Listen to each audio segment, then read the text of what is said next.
of today. So yeah, with that, go for it, Scott. Great, thank you, Lindsay. Appreciate everybody taking the time this morning to join us. As Lindsay mentioned, this is one of a series of webinars that we're hosting covering fiduciary training. Today we're talking about service providers and their fees. The reason why we put together this fiduciary training program is, the Department of Labor has made it clear that employers should be providing education opportunities to committee members that are serving as a fiduciary to their plan. And part of that, we talk kind of at a high level in prior webinars about kind of just general what your fiduciary responsibilities are. And as we continue to go forward, we're getting into more specific detail. So as Lindsay mentioned today, we're going to be talking about service providers and fees. And really what we want to cover is first kind of how to assess whether a service provider is needed for your plan. What services the different service providers may provide and help you with as a plan fiduciary. And then if you do elect to hire a service provider, how do we deal with the fees related to that? So knowing when to hire a service provider is kind of the starting point, and we talk frequently about the need for prudent processes and fiduciary responsibility, really coming down to prudent process. So in terms of determining kind of when to hire a service provider, I think the high-level process is very similar to what we see with other fiduciary responsibilities, but it starts with gathering kind of the relevant information. So in this case, understanding the plan and participants' needs to determine what services are required. And then if you decide to go down that path of hiring a service provider, soliciting proposals from potential vendors. Once you do that, analyzing the information that the providers provide you in the proposals they have, and understanding kind of the reasonableness of the fees that they're proposing. Obviously, this is one of the reasons why we see many competitive RFP type processes is we're able to gather information from multiple providers and analyze that and use the relative services and pricing to determine reasonableness of fees. Once that analysis has been done, meeting as a plan fiduciary group, reviewing the information that the service providers have given you, discussing the relative merits of each provider's proposal, and then ultimately making a decision.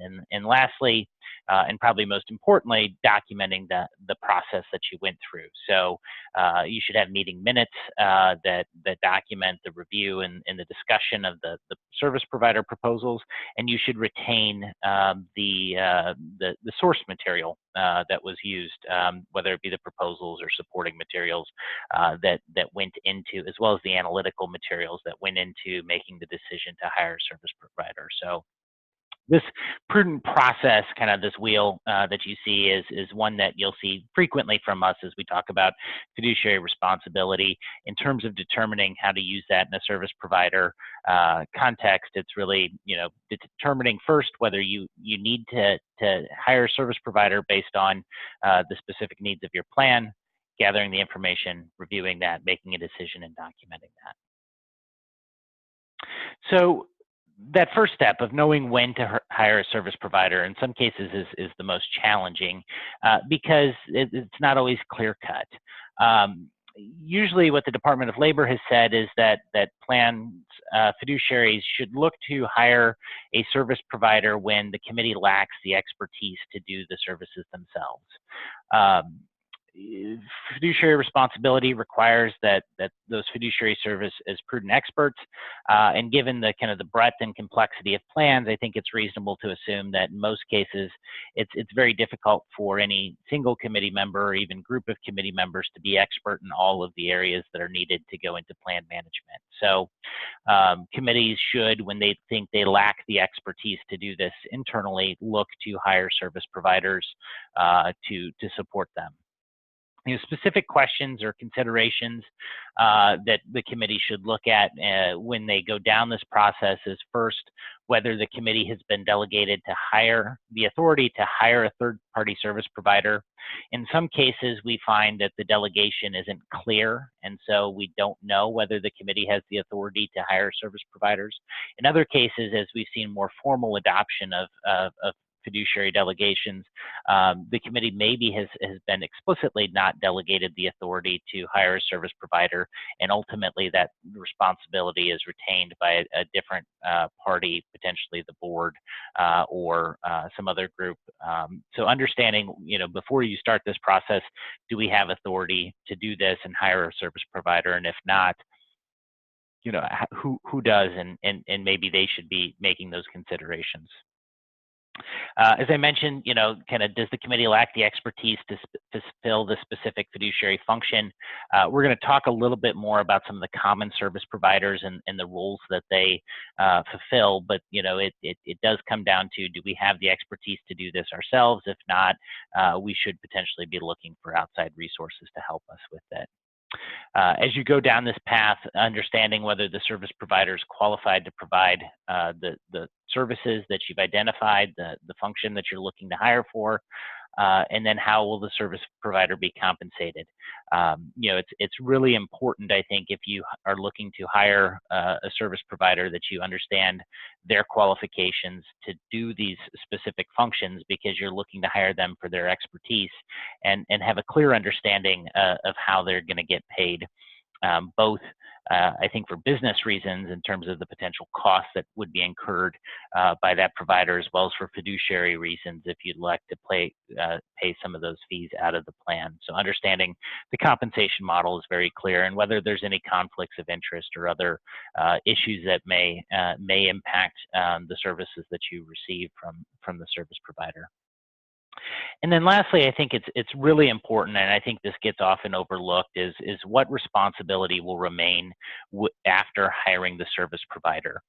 We frequently see it as an investment advisor that's a fiduciary to our plan, that there are assumptions made or belief communicated from other providers that if you hire us as a fiduciary, you're absolved of kind of any of your responsibilities.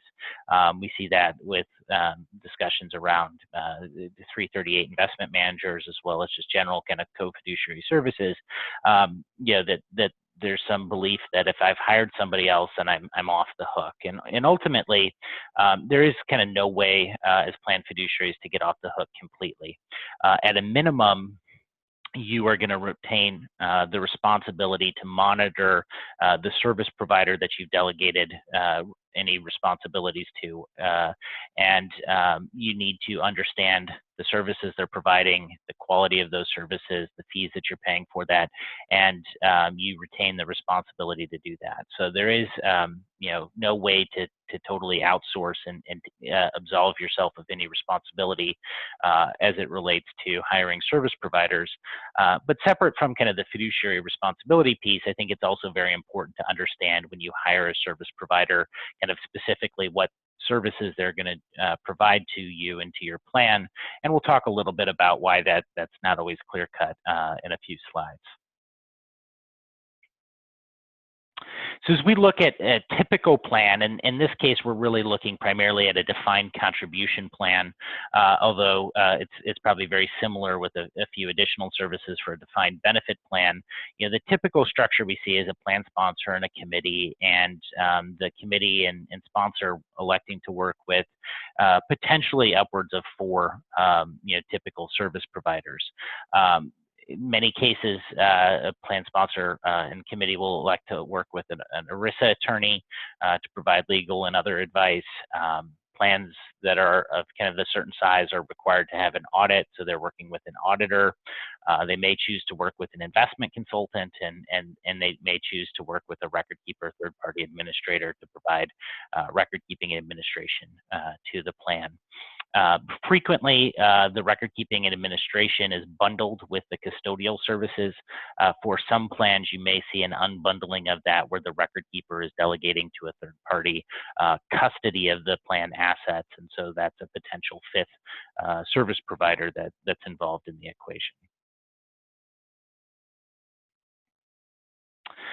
So as we look at those kind of 4 high-level service providers, I mentioned that it's really important to understand what specific services they're going to provide. And the reason for that, I think, is one, so that you can fulfill your fiduciary oversight responsibilities and understanding the fees that you're paying and whether they're reasonable in light of the services that you're receiving. It's hard to determine the fees are reasonable if you don't know specifically what the service providers are doing for you. But second is there's overlap. And so as you look to kind of build your plan structure, there are different avenues that you can take in terms of which service provider potentially is providing different services. So as we look kind of at a high level of some of the services that you may be looking for help with, there are sometimes options as to who will be fulfilling that service. So frequently, if we look at a contract review, specifically, around contracts with other service providers, whether it be the record keeper, custodian, or auditor, you may work with your attorney to review that. In some cases, investment consultants may provide some of that review, especially of record keeping searches if they were involved in running the search process. Legal advice is certainly the realm of attorneys, so that one's pretty clear cut. But governance, consulting, and documentation is another area where you have options. Some ERISA attorneys like to get very involved in providing governance consulting and documentation, helping committees be structured, delegations be drafted, and put in place. And in other cases, that's a service frequently completed by the investment consultant, whether it be helping draft the delegations and the investment policy statements and other governance documents. Regulatory consulting is another one where there's additional resources from different parties. Many record keepers provide some kind of updates about what they're seeing from a legislative and regulatory process. Certainly the realm of investment consultants to provide some of those services as well as more engaged attorneys can get involved there. All of the different service providers may attend meetings over the course of the year, depending on kind of the nature of kind of the services they're providing and how you've asked them to report back to the committee. Financial and compliance audits are certainly the realm of the auditor. Investment advising is typically the realm of the investment consultants, although I would say we do see some cases where record keepers are providing some level of investment services to committees, not traditionally as a fiduciary, but providing some sort of investment options and monitoring that may be used by the committee to evaluate their investment choices. Committee education, again, may come from all of the different service providers, depending on the specific topics and the resources of each of those provider. Service provider monitoring can come from the attorneys, the consultants, in some cases the record keepers if you're using other additional service providers. And then, kind of lastly is the realm of kind of the record keepers to maintain participant accounts and custody those plan assets, do compliance testing, do a lot of the education communication that's typically done by a record keeper. Although, I guess to start, to go way back, there is no requirement that you use kind of necessarily any specific service provider. I think it's become kind of the assumption that every plan will have a record keeper custodian to do those specific functions. Because there's overlap in those services, again, I think it's really important to understand very clearly from whom you're going to receive the services that you're looking for, what they are, and then understanding the compensation that goes into that.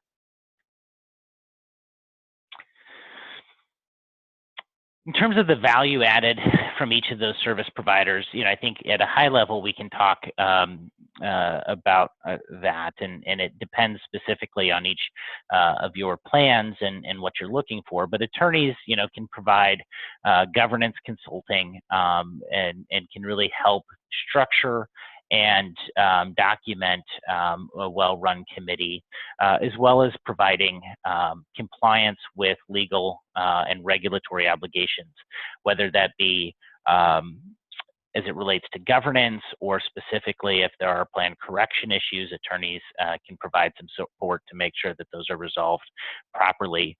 In some cases, they're also providing plan document and plan design support. The auditor, I think, is frequently overlooked because it's a requirement, and in many cases it appears to be a transactional need that we have to have an audit. We pay for it, they come in, they say it's okay, and we kind of move on. But the auditor has a very specific and important function to protect the plan's financial integrity, and to help fulfill the obligations that you have under ERISA. I think the area that is frequently overlooked is, as a committee member, as difficult as an audit may be each year to get completed, there's a great deal of value that comes in helping detect and improve operational deficiencies. So I think good, well-run committees should really look at the audit as an opportunity to get better at what they're doing to make the plan run smoother and cleaner every year.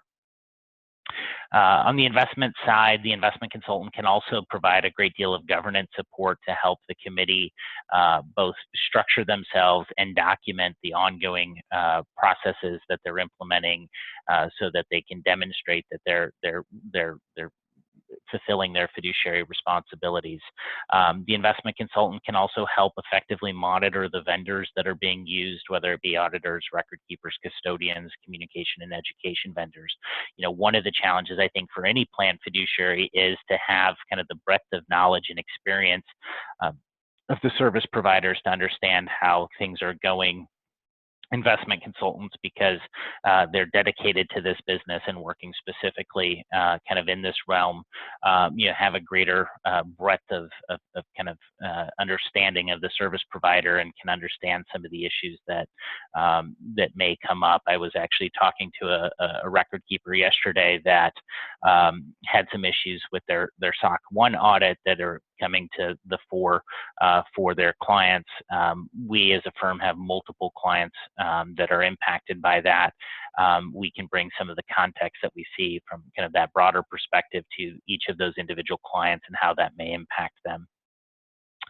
They also can provide a great deal of support in researching and monitoring investment managers.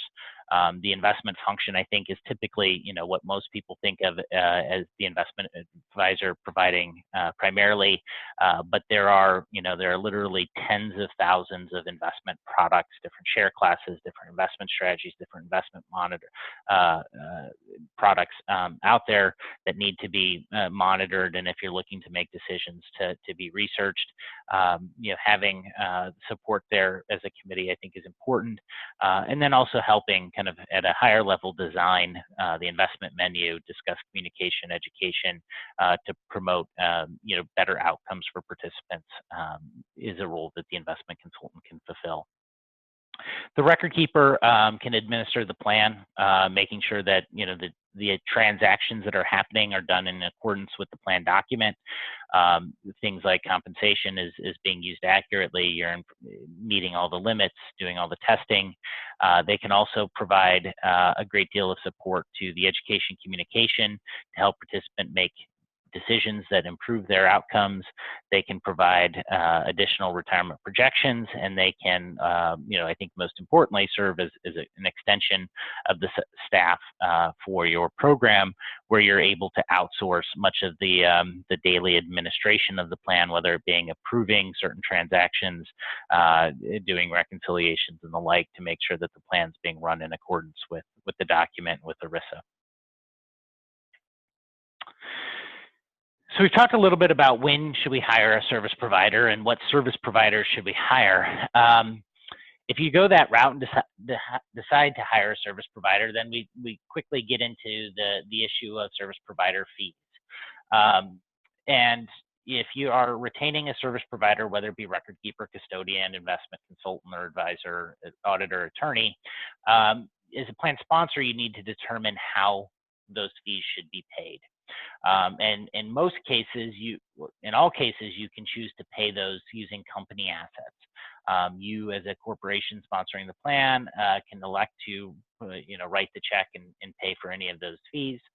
But you can also elect to not pay for those fees and instead have use plan assets to pay for certain of those fees. So plan assets can be used, should be used exclusively for providing benefits to participants and beneficiaries.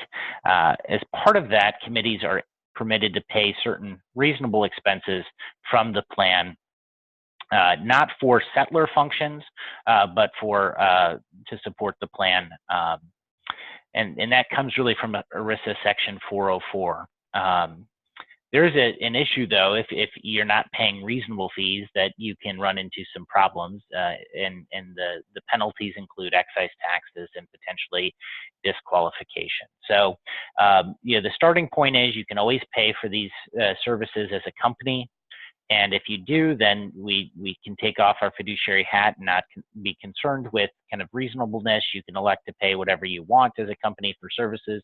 But as soon as you elect to use plan assets, then you need to make sure that the fees that you're paying are reasonable in light of the services that you're receiving. And you are doing that as a fiduciary to the plan. It's important to understand, as we talk about what's reasonable, that there is no requirement to purchase services at the lowest cost under ERISA. But you need to be able to demonstrate through the process, again, that the fees are reasonable. And I think this is an area that is getting blurred because we see so much litigation in this realm that, the lowest cost provider is being used as the benchmark for what is reasonable. We see that with record-keeping services. We also see that with investment management services, and it's an area of discussion specifically with index funds that's become very common. It doesn't need to be the lowest cost, but it does need to be reasonable for the services that are involved. So having an understanding of the broader market, having a clear understanding of the services that you're receiving for that fee, and having a process to show that you have considered that information is critical to document that reasonableness. And again, ERISA is, it's about two things. It's about process and documentation of that process. So ultimately, have the process to do the work and then document the work that you did in reviewing those fees is important. So there's a couple things that we've seen over the past decade kind of come about as it relates to service providers and fees. And the big one is 408B2 disclosures. And a question we frequently get is, well, what is it? What should we be doing with 408B2? So first starts with kind of what is a covered service provider. So a covered service provider is anyone that expects to receive $1,000 or more dollars in compensation from an ERISA covered plan. And if they expect to receive $1,000 or more, then they're considered a covered service provider under ERISA Section 408B2. If you're a covered service provider, then you need to provide certain disclosures to the plan fiduciaries.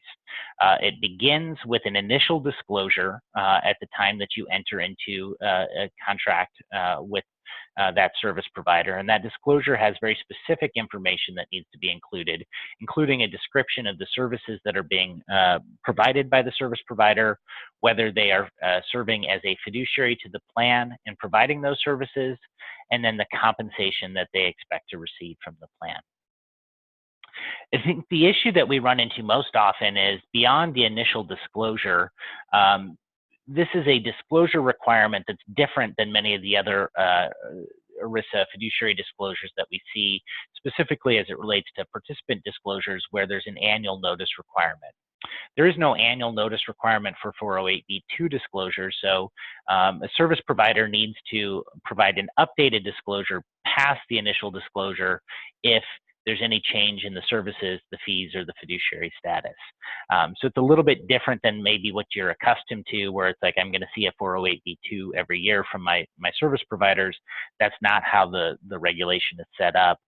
Instead, it's at the initial kind of entering into the agreement, and then if anything changes after that.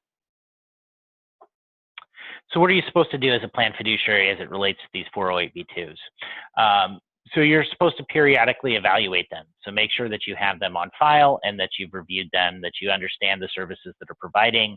You're making that determination that those services are necessary to your plan and that the compensation by the plan to that service provider is reasonable. Interesting, like how this regulation was written is the Department of Labor didn't really have the authority to enforce this on covered service providers. And so what they've done is basically put the burden of complying with this regulation on plan fiduciaries. And what they've said is that if you're not receiving a 408b2 notice from or disclosure document from your service provider, you need to explicitly request that.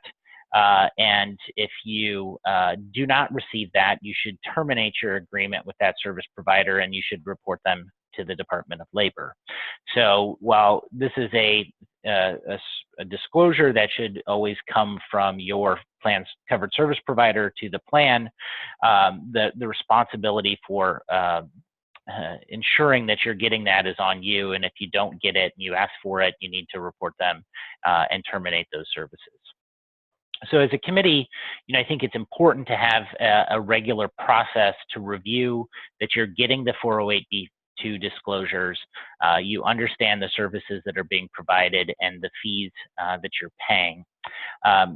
I mentioned kind of the initial and then if anything changes kind of nature of these disclosures, that can make it really difficult for service provider or for plan fiduciaries to make sure that they're staying on top of this.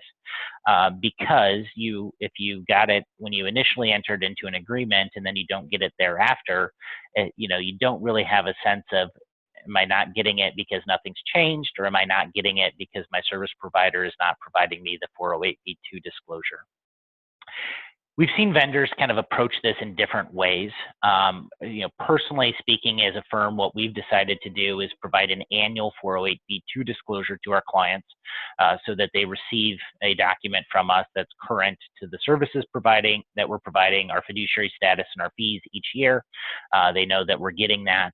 I've seen other providers that just do the initial and kind of forget to do anything beyond that. I've seen certain record keepers provide an initial 408b2 disclosure, and then they send an email every year that says, well, nothing has changed, so we're not giving you a new document. I think as you go forward and move ahead with your service providers, it's important to have conversations to understand kind of their approach to the 408b2 disclosure and what you should be expecting from them to help fulfill kind of your review and documentation. And again, review these and document that you've reviewed the 408b2s, and that can be done in the minutes of the meeting that says, one of our committee members or the committee as a whole had the document, reviewed it, and is comfortable with it. But it's important not just that you get it, but that you have documentation that you've reviewed that and have that on hand. A couple areas that I think we want to touch on as we talk about service providers and fees is specifically related to kind of trends that we're seeing with respect to record keeping fees, and the trend for the past decade has been fee compression. And there's a few reasons for this. One is we've seen consolidation and increased focus on scale. Two, I think we've seen greater committee due diligence. Some of that driven by the implementation of the 408b2 disclosure regulations, as well as the requirement for the 404a participant fee disclosure. As soon as you started getting these and having had to tell your participants what they're paying, committees were focused a lot more on the fees that they're paying. We're also seeing that the impact of the class action litigation around fees and proper fees having an impact on committees being more aggressive in negotiating fees. So what we've seen is for a decade plus, pretty significant compression in record keeping fees, where it's not uncommon for mid and large size plans to be paying, single basis point record keeping fees based on plan assets, or more frequently paying, per head fees that are, under $100 a year for all the services. as a result of the fee compression that we're seeing record keepers look to adapt their business to try and monetize the relationships they have in different ways. And we've spent a lot of time talking about this over the past 6 months with our clients. And as we look at it, we see a few different avenues that record keepers are looking to do to monetize the relationships. One is proprietary investment management. That is, kind of the original way that record keepers made money on these plans, is they use the record keeping relationship to provide proprietary investment products that tend to be higher margin within the plan. That can be in the form of target date funds, active funds, index funds, and for insurance companies, it can be stable value or general account fixed annuity products, trying to get some higher margin revenue off those plans through investment management. Newer ways that we're seeing plan sponsors look to monetize these are managed accounts. Managed accounts are similar to a robo-advisory service you may see in a more retail setting. It's a computer model that takes inputs from the plan and participant and creates a customized asset allocation for that participant and manages that, rebalancing that on an ongoing basis. Those products typically carry an additional asset management fee in addition to the record keeping fees that are paid by participants. They're typically paid out of plan assets. And so again, if you use a managed account, that could be another service provider to the plan that needs monitoring and understanding of the services and fees that they're providing. IRA rollovers is a big area of focus. Trying as participants reach retirement age to move them out of the institutional setting of the plan into a retail environment where you can sell retail priced investment products, potentially proprietary investment products.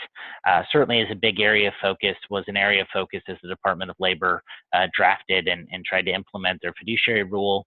That's since been pulled back, but it's certainly an area that record keepers are still looking to monetize plans. Cross-selling of other retail financial products, whether it be 529s, brokerage accounts, checking and credit cards, not directly related to a rollover of plan assets, but using the participant information to sell additional financial products to them. And then lastly, annuitization for those insurance company record keepers being able to annuitize participants. It kind of goes hand in hand with the proprietary investment management, but is another higher revenue source. The challenge that this fee compression trend is creating is that as you evaluate the service providers today, it's not enough just to understand the record keeping fees that they are charging you, but to have a total sense of kind of the broader relationship that you have with them, understanding the different sources of revenue that they may make off of your plan, and determining whether that's something that you're comfortable with and you believe is reasonable. We have a couple cases where we've been hired and started to evaluate record keeping fees and do a competitive search and negotiate that down. And what we found actually is, well, the record keeping fee has been able to be negotiated much lower. If you look at the broader relationship, the record keeper is actually making significantly more money on that relationship because they're offering a proprietary managed account product that is heavily adopted in that plan, and because they're using proprietary fixed annuity. So understanding the different ways that those service providers may monetize your relationship, and that it's becoming less about the headline record keeping fee, which is getting compressed and negotiated and is very transparent now, but these other additional sources I think is important. We're starting to see some plaintiffs in the class action litigation that are arguing that participant data, demographic data, is a plan asset.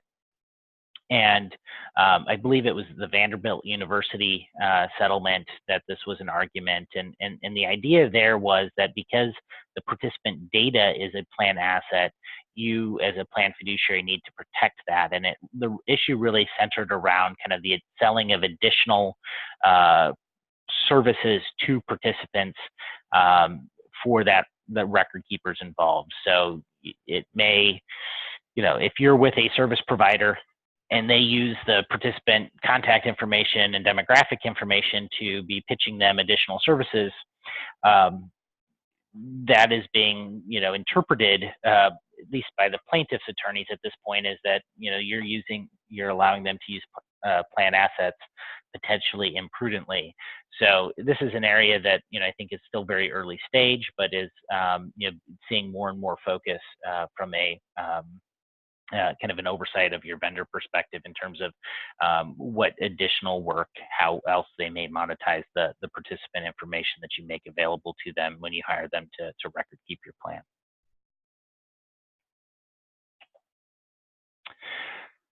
So hopefully, kind of as we talk through that, you know that as a plan fiduciary, as the committee, you can hire service providers, and that you should hire service providers if you believe you lack the expertise to fulfill certain services to the plan. There is no belief that doing this all yourself is better. I think there's an assumption now, given the complexity of these plans, that you're better off working with well-vetted, highly qualified, and non-conflicted service providers if you lack that expertise. Those can include attorneys, auditors, investment consultants or advisors, third-party administrators, record keepers, custodians.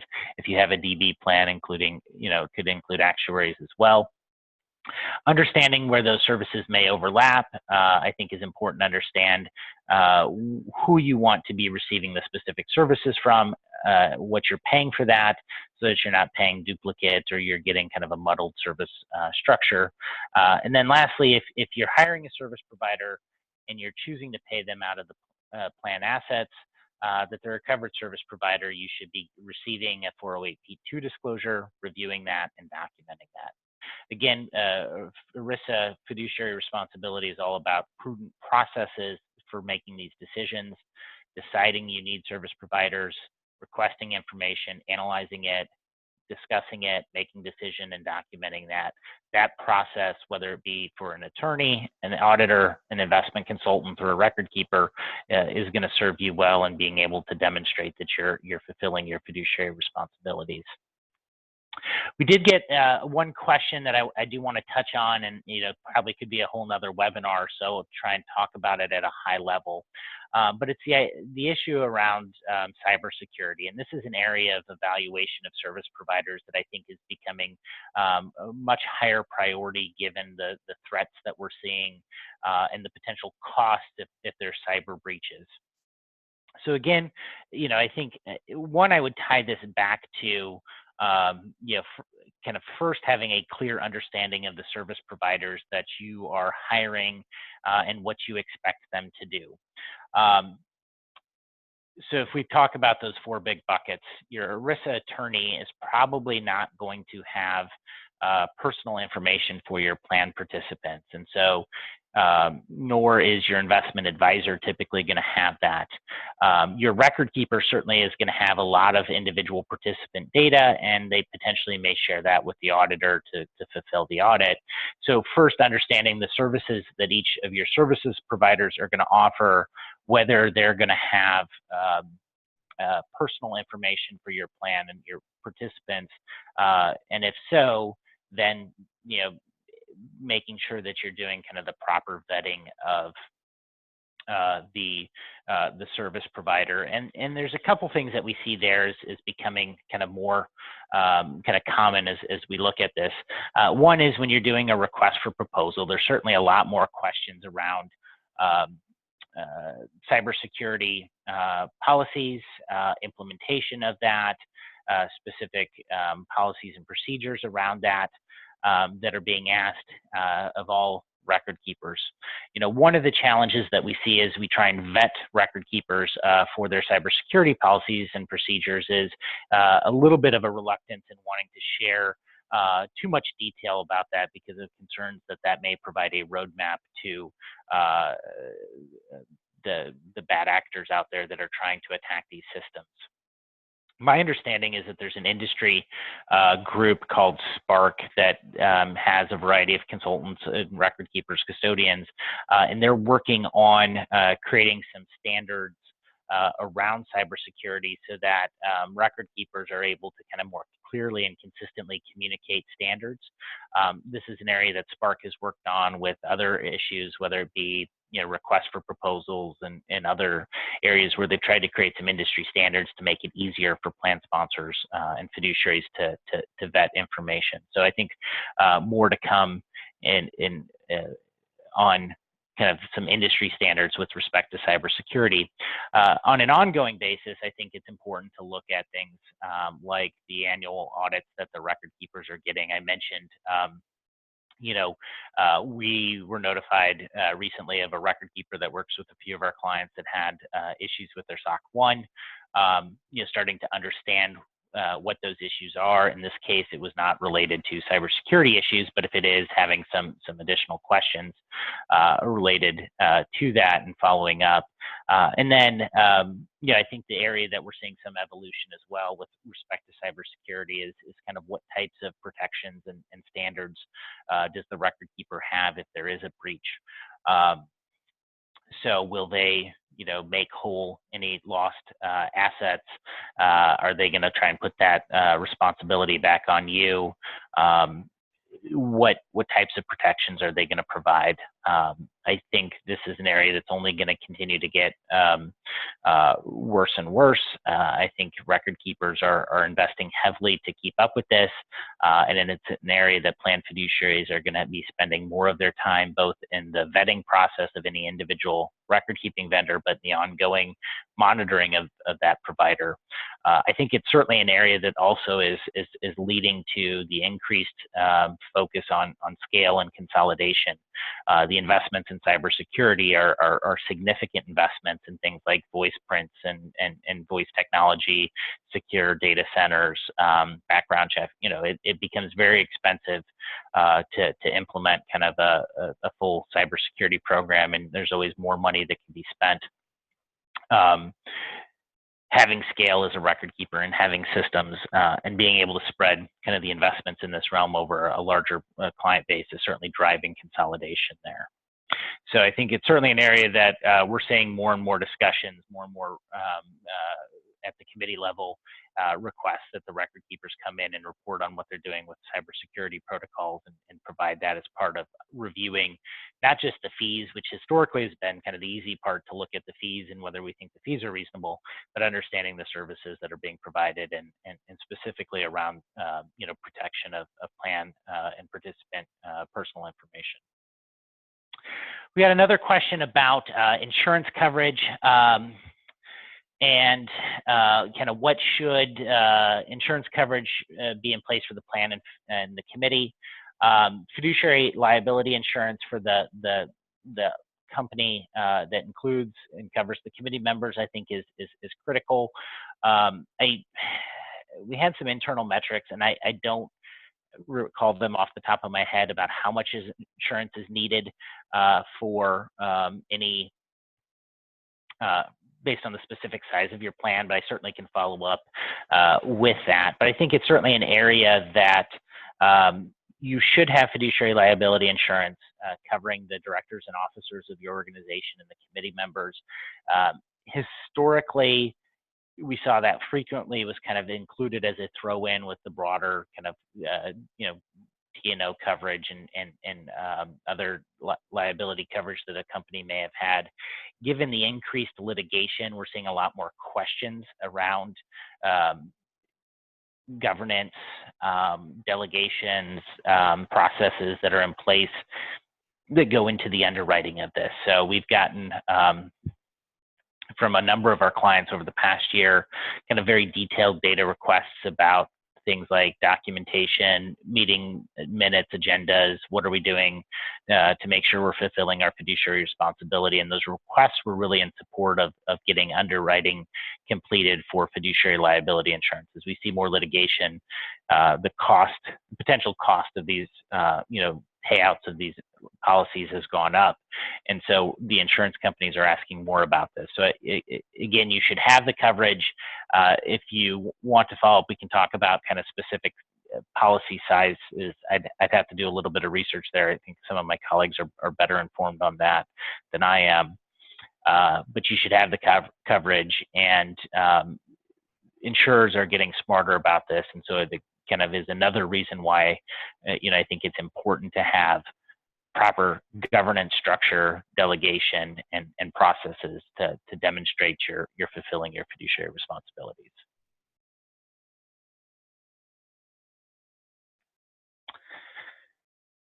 Are there any other questions? Again, I appreciate everybody taking some time today to join us, and I hope you found the information that we shared helpful to you. As we mentioned at the outset, we'll send out a copy of the slides and recording in the next few days, and this is also one of a series of webinars on fiduciary training that we are going to be presenting over the course of this year. So hopefully, if you found this helpful, that you'll continue to join us as we move ahead and cover other topics that impact you as a planned fiduciary.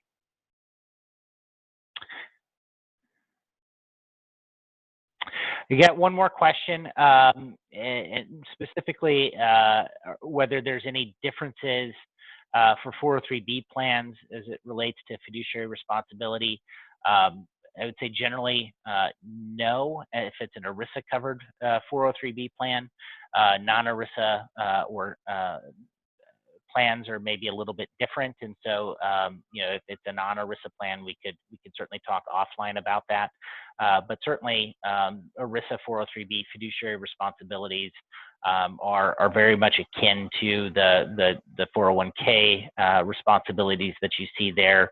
The differences that we see tend to be more in some of the plan details that aren't specific to fiduciary responsibility, but as it relates to the topic of today in terms of hiring service providers, monitoring them, and implementing them, there's no real difference if it's an ERISA covered plan based on plan type.